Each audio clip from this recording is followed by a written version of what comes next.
নমস্কার বন্ধুরা, আমার রান্নাঘরে আপনাদের সবাইকে স্বাগত জানাই। আমি আজকে পেঁয়াজকলি আলু ভাজা করব। তাই জন্য তেলে আমি 5 ফোড়ন দিয়ে দিয়েছি। এবার আমি পেঁয়াজকলি আর আলুটাকে দিয়ে দেব এই তেলে। আমি তেলে আলুগুলো প্রথমে দিয়ে দিলাম, দিয়ে একটুখানি আলুগুলোকে একটু নেড়ে নিচ্ছি ভালো করে একসাথে মিশিয়ে। এবার আমি তেলে পেঁয়াজকলি দিয়ে দিচ্ছি।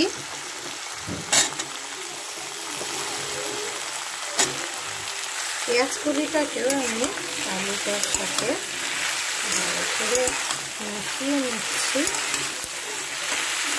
এবার একটু ভালো করে আমি মিশিয়ে নিয়েছি। এবার দিচ্ছি এতে নুনটা স্বাদ মতো দিচ্ছি। এবার দিচ্ছি হলুদ। এবার আমি এতে 4টে কাঁচা লঙ্কা কেটে নিয়েছি, দিয়ে দিলাম।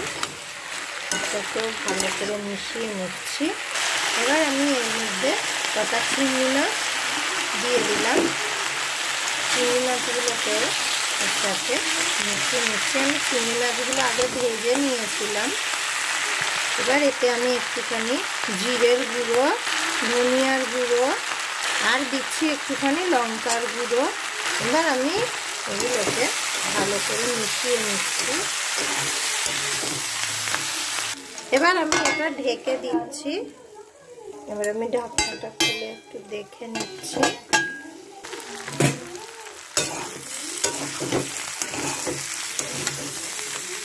তো বন্ধুরা, ভাজা হয়ে গেছে, আমি এবার নামিয়ে নেব। এই যে সিদ্ধ হয়ে গেছে, আমি এবার নামিয়ে নিচ্ছি।